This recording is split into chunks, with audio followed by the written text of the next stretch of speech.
किसी ने देखा ही नहीं मनोज तिवारी को यहाँ पे, कभी किसी कोई काम करते हुए नहीं दिखा। कोई एक भी काम गिनवा दो हमारे को यहाँ पे आप। टुकड़े टुकड़े कह दिया, और उधर वो तो कह रहे हैं भारत को हिंदू राष्ट्र बनाएंगे। हिंदू राष्ट्र बनाने का मकसद क्या, मुस्लिमों को अलग कर देना? के पापा है वो रिंकिया पे डांस करना आता है बस उनको। अच्छा। बिग बॉस देखा है? बिल्कुल देखा है। क्या हुआ था बिग बॉस में हालत उनकी? अब ये बताइए, मनोज तिवारी या कन्हैया कुमार? ओनली कन्हैया कुमार। कन्हैया कुमार। जेएनयू में अक्की आवाज उठाई थी, उसने नारेबाजी कुछ नहीं की। देश के नारे तो लगाए थे ना, भारत देश के। भारत देश को तो हम भी कहेंगे भारत जिंदाबाद। भारत के बकरे काटे जाएंगे, उसके लिए पहली मीडिया इस पे मोबाइल पे डाल रही है कि भी इसमें बैंड होगा। तो क्यों होगा बैंड, जब सभी भाई सभी साथों को हम खाते हैं? ऐसा मुझे इंसान बताओ जो बीफ ना खाता हो। कहीं खड़े हुए दिखाई दिए पब्लिक के बीच में। सटीक खबरों का सीधा असर। आप देख रहे हैं एनसीआर समाचार, खबर भी असर भी। नमस्कार, मैं आपके साथ रितेशा मंगवाना और आप देख रहे हैं एनसीआर समाचार। लगातार हमारी मौजूदगी उत्तर पूर्वी दिल्ली में। आपको पता है, यहाँ पर 10 साल से मनोज तिवारी सांसद रहे। 2 बार यहाँ की जनता ने चुना। कितना काम किया है क्षेत्र के लिए, उत्तर पूर्वी दिल्ली के लिए, कितना विकास किया, जनता से जानने की कोशिश करेंगे। हालांकि इंडिया गठबंधन यानी कि कांग्रेस पार्टी ने कन्हैया कुमार को उतारा है, तो क्या कन्हैया कुमार इस सीट को हासिल कर पाएंगे या फिर मनोज तिवारी हैट्रिक मारेंगे? ये देखिए, अभी आपको बता दूं कि 25 मई को छठा चरण यानी दिल्ली, भारत देश की राजधानी में चुनाव होने हैं, वोटिंग होनी है। जनता किस मुद्दे के साथ पोलिंग बूथ पर नजर आएगी, सबकी नजर इस पर रहेगी और सीधा यहाँ पर जनता से जुड़ेंगे और जानने की कोशिश करेंगे कि यहाँ पर मनोज तिवारी ने कितना काम किया। देखा ही नहीं सिलमपुर में ना, किसी ने देखा ही नहीं मनोज तिवारी को यहाँ पे, कभी किसी कोई काम करते हुए नहीं दिखा। कोई एक भी काम गिनवा दो हमारे को यहाँ पे आप। एक भी काम। मनोज तिवारी ने फ्लाईओवर बनाया यहाँ पर, एक शादी का हॉल है यहाँ पर बना। कहाँ पे बनाया फ्लाईओवर? कौन सा फ्लाईओवर बनाया मनोज तिवारी ने, एक बता दीजिए मुझे आप। बता तो रही है जनता की बनाया है। कहाँ पे बनाया है? सीलमपुर उत्तर पूर्वी दिल्ली में कोई भी नहीं बनाया है। हाँ। जितने भी निर्माण है सब शीला दीक्षित के किए हुए यहाँ पे, बाकी किसी का नहीं है। हाँ। कोई भी कार्य नहीं किया उसने। एक भी कार्य आप मुझे दिखा दे मनोज तिवारी का, कोई कार्य है यहाँ पे तो। अच्छा, काम नहीं किया, फिर जनता ने क्यों पसंद किया यहाँ पे? यहाँ पर वो तो अंधी हो रही है जनता के, मोदी भक्त हो रहे हैं बस, और बाकी कुछ नहीं है। मोदी भक्त क्या होता है? ये मतलब अनभक्ति। अच्छा। बस बेरोजगारी, कोई समस्या का कोई मतलब नहीं है। सिर्फ ये है कि अनभक्ति है कि एक तरफा जिता दो। अब ये इस नाचने गाने वाले को कुछ तो आता नहीं है, ना बोलना आता ना कुछ। इसके चक्कर पे कन्हैया कुमार को सही उतारा उसने, क्योंकि ये बोलना भी जानता है, पढ़ा लिखा भी उससे ज्यादा है। इसको हर चीज का तजुर्बा है। मनोज तिवारी को कुछ नहीं, वो सिर्फ नाचना गा सकता, फिल्मों तक बस, बाकी कुछ नहीं आता उसको। पर आरोप लगते हैं यहाँ पर कन्हैया कुमार पर कि देशद्रोह के नारे लगाते हैं वो। झूठ बोलते हैं सब। अगर हक की आवाज कोई भी उठाता है तो उसमें नारेबाजी नहीं होती। उनने हक की आवाज उठाई है वहाँ पे, जेएनयू में हक की आवाज उठाई थी, उसने नारेबाजी कुछ नहीं की। देशद्रोह के नारे तो लगाए थे ना, भारत देश के। भारत देश को तो हम भी कहेंगे भारत जिंदाबाद। भारत के टुकड़े टुकड़े होंगे, टुकड़े टुकड़े गैंग से हम। ऐसे कुछ नहीं कहा उसने। ऐसा कुछ नहीं कहा। भारत देश तो हम भी कहेंगे हमारा भारत महान भारत देश। इसमें तो हमारे देश नहीं बोला ना, टुकड़े टुकड़े बोला है। किसने बोला है? कन्हैया कुमार ने। और बीजेपी के सांसद कुछ भी बोले, कुछ भी कर सकता है। सभी बोलते हैं उल्टा सीधा। बताइए ना कुछ, क्या बोला? टुकड़े टुकड़ों से मकसद क्या है कहने से? अगर उन्हें टुकड़े टुकड़े कह दिया, और उधर वो तो कह रहे हैं भारत को हिंदू राष्ट्र बनाएंगे। हिंदू राष्ट्र बनाने का मकसद क्या, मुस्लिमों को अलग कर देना?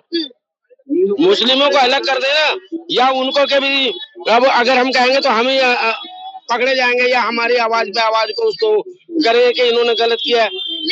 ये जो है टुकड़े टुकड़े कहेंगे, अगर उसने कहा तो इसमें इन्होंने जो हिंदू राष्ट्र बनाने की करना है कोशिश है। हिंदू राष्ट्र में क्या होगा, कि मुसलमानों को अलग किया जाए, हिंदू भाइयों को अलग किया जाए? जो ऐसा कहा नहीं, हिंदू राष्ट्र बनेगा, बस इतना कहा। तो हिंदू राष्ट्र का मकसद क्या है? हिंदू राष्ट्र का मकसद क्या है? आपस में बांट जाना, भाईचारे को आपस में बांटना, भाईचारे को खत्म करना। और उससे पहले अभी ऐलान कर रहे हैं उसके लिए, बकरा ईद के लिए वो आ रहा, मीडिया पे आ रहा है कि पाबंदी कुछ खाने पीने की चीजों पर बैंड लगाएंगे। भाई खाने पीने की चीजों पे बैंड लगाएंगे क्या? उन चीजों को तुम आप इस्तेमाल नहीं करते? बीफ वगैरह है, जैसे बकरा ईद पे बकरे काटे जाएंगे, उसके लिए पहली मीडिया इस पे मोबाइल पे डाल रही है कि भी इसमें बैंड होगा। तो क्यों होगा बैंड, जब सभी भाई सभी साथों को हम खाते हैं? ऐसा मुझे इंसान बताओ जो बीफ ना खाता हो। ऐसा मुझे इंसान बताओ जो बीफ ना खाता हो। जिसने अंडा नहीं खाया वो बीफ नहीं है क्या? जिसने मछली का कैप्सूल नहीं खाया हो दवाई बतौर, वो क्या अंडा नहीं है? वो बीफ नहीं है क्या? मना करे जा रहे हैं लोगों को, एक तरफ गुमराह कर रहे हैं, एक तरफ नफरत फैला रहे हैं, अच्छाई की तरफ नहीं ले जा रहे देश को बांटने की तरफ लेके जा रहे हैं। बांटते तो कांग्रेस ही है सारे। कांग्रेस क्या करता है? कांग्रेस ने तो सबको साथ में लेकर के चले। सुनो एक मिनट, कांग्रेस ने उससे पहले मुगलों ने 200 साल राज किया, उसके बाद उसमें 700 साल राज किया, उसके बाद में अंग्रेज 200 साल राज करके चले गए, 55 साल कांग्रेस ने राज किया है। क्या इसमें किसी माँ बहन की इज्जत लुटी? जिस तरह इन्होंने कहा कि मुसलमान मतलब भाइयों और बहनों, तुम्हारी संपत्ति को तुमसे छीन करके उनको दी जाएगी जिनके 4-4, 5-5 बच्चे हैं। भूल गए चाचा, निर्भया केस किसकी सरकार में हुआ? किसकी सरकार में? किसकी सरकार में? करने वाले कौन थे? हाँ। करने वाले कौन थे? तो हुआ किसकी सरकार में है? हुआ किसकी सरकार में? करने वाले कौन थे? सरकार में किसकी होगी? मैं तुम्हें पूछा, एक मिनट, करने वाले कौन थे? करने वाले ये सब यही लोग हैं, यही सब लोग हैं, यही सब लोग हैं।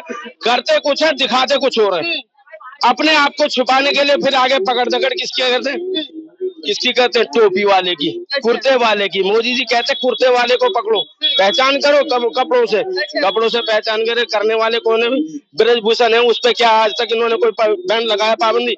जिसके पास में 4-5 मोदी जी के बड़े फैन लग रहे हैं। जिस पे 4-5 करते हैं मोदी जी को, जिस पे 4-5 आए वाले हेलीकॉप्टर, मोदी जी को फॉलो करते हैं। फॉलो तो इसलिए करते हैं क्योंकि देश के प्राइम मिनिस्टर हैं, प्रधानमंत्री है, पीएम है, मानना पड़ेगा थोड़ा। करते हैं ना, अब यदि सऊदी अरब में भी जाते हैं उनके साथ खाना नाश्ता सब करते हैं। यूं तो मोदी जी बिरयानी खा के आए, पाकिस्तान में जाकर के 250 करोड़ रुपया नहीं लिया गया?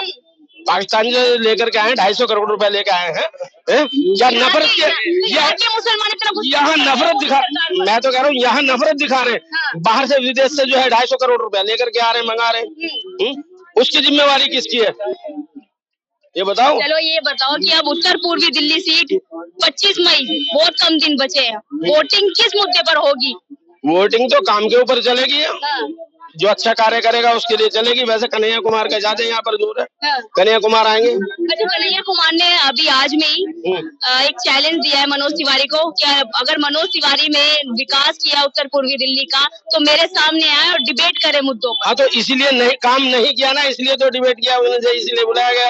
कन्हैया कुमार नया युवा है, नया लड़का है, ग्रेजुएट है, पढ़ा लिखा है, तो इसलिए वो अपने आप में काम करके दिखाएगा पब्लिक को।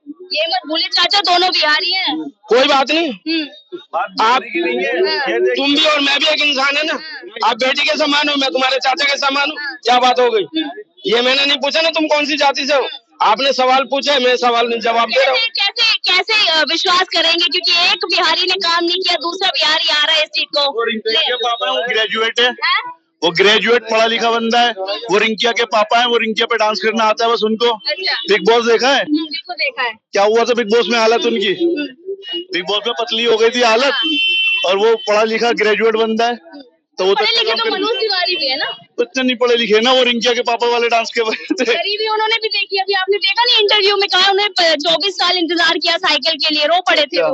तो मतलब रो तो मैंने भी गरीबी देखी है, तो मुझे बना दो मिनिस्टर, मुझे एमएलए बना दो, मैंने भी गरीबी बहुत देखी है बचपन में। आप भी बनना चाहते हैं? जाहिर सी बात है, जो गरीब बनेगा उसे एमएलए बना दो।